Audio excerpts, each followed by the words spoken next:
Dù không nói ra, nhưng họ đang âm thầm khó chịu, không biết phải bày tỏ sự ghen tuông của mình thế nào cho đúng mực. Làm sao để thật đàn ông trong mắt bạn? Người ta hay nói đàn bà ghen mới đáng sợ, nhưng thực tế đàn ông cũng không kém gì. Chỉ khác là đàn ông ghen thì hay im lặng, thể hiện bằng cử chỉ, điệu bộ, nhưng cơn ghen của họ cũng không khác gì phụ nữ, sẵn sàng bùng nổ nếu kìm nén quá lâu. 1. Chú ý đến bạn nhiều hơn bình thường. Thay vì mọi ngày, không để ý bạn ra ngoài mặc gì, tô màu son gì, giờ anh ấy lại chú ý nhiều hơn. Nếu bạn mặc bộ váy ngắn hơn mọi lần, anh ấy sẽ lập tức thắc mắc. Nếu bạn tô một màu son quyến rũ hơn, anh ấy cũng không bỏ qua. Hoặc anh ấy sẽ để ý xem bạn nhắn tin với ai, gọi điện cho ai. Sự để ý này có thể chỉ thể hiện bằng những câu hỏi đơn giản, không bày tỏ gì rõ ràng, nhưng chắc chắn đây là dấu hiệu đàn ông đang ghen vì bạn. Anh ấy sợ bạn xinh đẹp hơn để người đàn ông nào đó chú ý. Anh ấy sợ bạn đang nói chuyện với người khác phái nào đó. Vì ghen nên hay hỏi và để ý. 2. Im lặng khó hiểu. Đàn ông thường im lặng vì nhiều lý do, nhưng ghen tuông cũng là một lý do để đàn ông im lặng. Đây có thể là dấu hiệu đàn ông ghen ngầm, dù không nói ra, nhưng họ đang âm thầm khó chịu, không biết phải bày tỏ sự ghen tuông của mình thế nào cho đúng mực. Làm sao để thật đàn ông trong mắt bạn? Đàn ông im lặng khi ghen tuông là vì vướng mắc một hành động nào đó của bạn. Có thể vì thấy bạn khá thân mật với một đồng nghiệp nam nào đó, hay cử chỉ vui vẻ với người bạn cũ lâu ngày không gặp, và anh ấy im lặng là vì giận hờn nhưng không biết phải thể hiện thế nào. Lúc này, bạn nên tinh ý để nhận biết sự bất an của người đàn ông bên cạnh. 3. Đăng tải nội dung tâm trạng trên mạng. Đàn ông cũng như phụ nữ, nếu quá giận hờn, khó chịu thì sẽ tìm đến mạng xã hội để giải tỏa. Nếu anh ấy là một người ít sử dụng mạng xã hội, thì một nội dung khá tâm trạng sẽ thể hiện cảm giác của anh ấy hiện tại. Đó có thể là một bản tình ca buồn hay ca khúc với lời ca sầu não. Lời bài hát đôi khi sẽ thể hiện một phần tâm trạng của anh ấy hiện tại. 4. Tỏ ra khó chịu khi bạn nói chuyện với người đàn ông khác. Đây là dấu hiệu rõ ràng nhất cho cơn ghen tuông của đàn ông. Không còn im lìm giữ kín hay gián tiếp thể hiện qua điều đó. Họ trực tiếp bày tỏ cảm giác khó chịu khi bạn có giao tiếp với người đàn ông khác, dù bạn chỉ nói chuyện bình thường với người khác giới. Nhưng nếu đó là đối tượng đáng nghi thì anh ấy vẫn thấy khó chịu. Anh ấy có thể thở dài, mặt mày bực tức, hoặc có những hành động không giống như bình thường. Bạn đừng thấy không vui, vì có lẽ anh ấy chỉ đang ghen tuông nhưng lại không biết phải thể hiện thế nào để bạn biết. Dù là đồng nghiệp hay bạn bè thân thiết, anh ấy cũng không muốn bạn đi cùng, vì đây có thể là đối tượng anh ấy thấy hoài nghi, không an toàn. Hành động này thể hiện cơn ghen thật sự không hề nhỏ của đàn ông.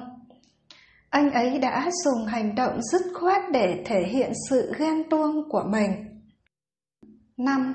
Muốn bạn về nhà càng sớm càng tốt. Bạn đi đến một bữa tiệc sang trọng với dáng vẻ kiều diễm bắt mắt.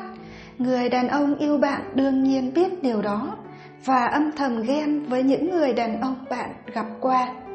Anh ấy không thể ngăn bạn đi, càng không thể nói bản thân đang ghen, thì chỉ có thể nói rằng muốn bạn về nhà càng sớm càng tốt. Câu chuyện tâm sự: bắt quả tang chồng ngoại tình, vợ ngã khuỵu khi biết sự thật đau lòng phía sau. Ngày đón anh từ chuyến công tác trở về, tôi thấy anh gầy đi hẳn. Đổi lại sự quan tâm hỏi han của tôi là ánh mắt tránh đi của anh. Vợ chồng lâu ngày mới gặp được nhau, nhưng sau chuyến công tác đó, anh thường xuyên đi sớm về muộn. Thậm chí tối không ăn cơm nhà và trở về khi đã say mềm. Tôi năm nay 30 tuổi và đang làm trong một công ty nước ngoài. Tôi lớn lên mà chưa từng biết mặt của cha. Mẹ một tay nuôi tôi khôn lớn. Một lần, tôi từng hỏi mẹ cha tôi là ai? Vì sao ông lại bỏ mặc mẹ con tôi như vậy? Nhưng ánh mắt sâu thẳm của mẹ đã khiến tôi không bao giờ lặp lại câu hỏi đó nữa. Nhờ nhà ngoại có điều kiện nên cuộc sống của hai mẹ con tôi không quá vất vả. Tôi luôn biết ơn mẹ vì sự hy sinh lớn lao dành cho mình. Có lẽ cũng vì hoàn cảnh mà tôi luôn có quan niệm chồng có thể không có nhưng nhất định phải có con. Tôi quen anh khi cả hai đang cùng làm nghiên cứu sinh. Anh hơn tôi 3 tuổi và là mẫu đàn ông mơ ước của nhiều phụ nữ. Anh thành đạt, khá điển trai, lại luôn ân cần chu đáo. Trong suốt 2 năm yêu nhau, chưa khi nào tôi phải bận tâm về tình yêu chung thủy của anh dành cho tôi. Chúng tôi quyết định về chung một nhà sau khi sự nghiệp của hai đứa đã ổn định. Cuộc hôn nhân của chúng tôi lúc ấy đã khiến không ít người phải ghen tị.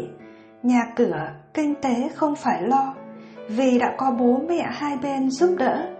Điều chúng tôi khao khát duy nhất khi ấy là một đứa con. Năm đầu tiên, do công việc của anh khá bận rộn vì hay phải đi công tác nước ngoài, nên chúng tôi tạm gác lại chuyện con cái. Tôi muốn cả hai có một sự chuẩn bị tốt nhất để có thể chào đón con đến với thế giới này. Năm thứ hai, khi mọi việc đã được sắp xếp xong xuôi, chúng tôi bắt đầu kế hoạch thả. Với những mong một thiên thần nhỏ bé sẽ đến với hai chúng tôi. Bố mẹ chồng cũng gửi cho tôi rất nhiều đồ ăn bổ dưỡng để tẩm bổ, vì dù sao, hai đứa cũng đã khá cứng tuổi.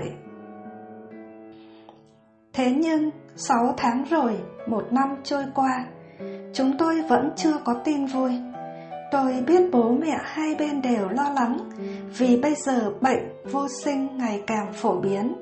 Song ông bà đều không nói gì vì sợ tôi áp lực. Chồng tôi nói con cái là lộc trời cho, có lẽ là do duyên chưa tới.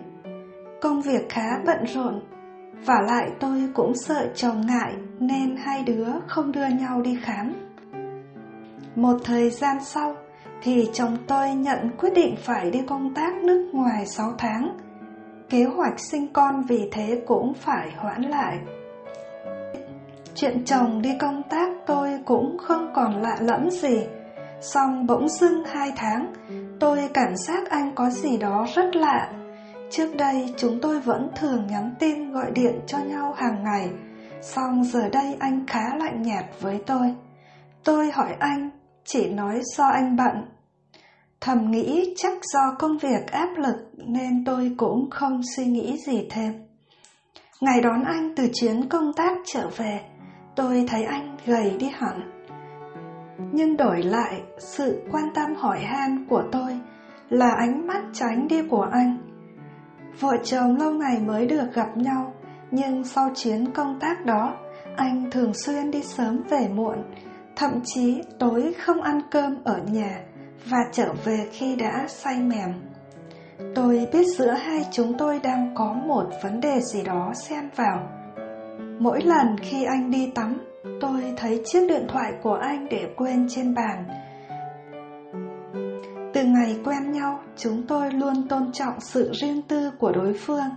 nên bản thân tôi chưa từng kiểm tra điện thoại của chồng, nhưng lần này thì khác.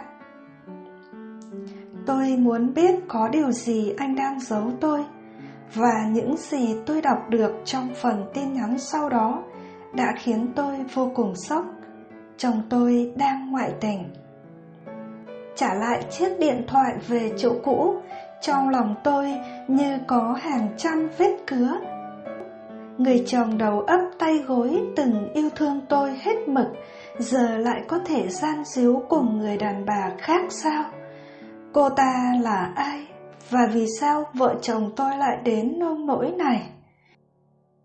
Tôi quyết vờ như không có gì xảy ra, để theo dõi xem rốt cuộc họ đã làm gì.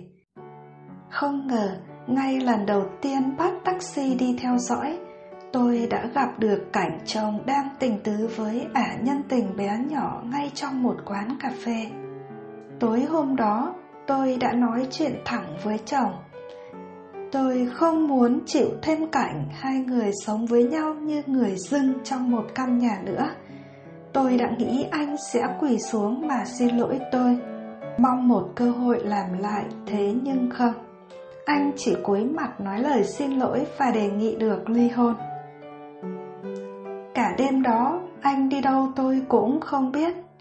Tôi gào khóc như một đứa trẻ trên chiếc giường từng là nơi hạnh phúc của hai vợ chồng. Nhìn bức ảnh cưới rồi những kỷ niệm hai đứa đã từng có với nhau, tim tôi như tan nát. Những ngày sau đó, anh tuyệt nhiên không về nhà. Lá đơn ly hôn anh viết tôi cũng đã ký. Tôi nghĩ còn gì để níu kéo khi người phụ nữ trong tim anh không còn là tôi. Thế nhưng, cuộc điện thoại tôi nhận được một tuần sau đó khiến tôi như chết lặng. Một người phụ nữ gọi điện nói với tôi rằng anh vừa nhập viện, tôi hãy đến gấp. Dù rất hận anh, nhưng nghe thấy thế, tôi liền lao thẳng tới bệnh viện mà cô gái đó nói. Đến nơi tôi sững sờ khi nhận ra người gọi điện cho mình chính là ả nhân tình hôm trước tôi đã bắt gặp. Tôi định rời đi thì cô ấy giữ tay tôi lại. Cô ấy nói tất cả mọi sự thật cho tôi, rằng cô ấy chỉ là một người bạn của chồng tôi.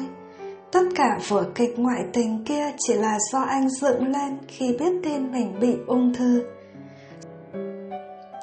Sợ tôi đau khổ khi anh ra đi, sợ nếu sinh con sẽ làm tôi khó khăn khi đến với người đàn ông khác sau này, nên anh đã nhờ cô gái ấy đóng thế. Tôi ngã khuỵu xuống và khóc nức nở như một đứa trẻ. Hóa ra anh vẫn chưa bao giờ làm điều bội bạc với tôi. Nhưng vì sao anh lại giấu tôi chuyện đó? Một mình chịu đựng nỗi đau như vậy, tôi sẽ nắm tay anh đến phút cuối của cuộc đời này. Chúng tôi sẽ sống thật hạnh phúc, dù là còn được bao nhiêu ngày đi chăng nữa.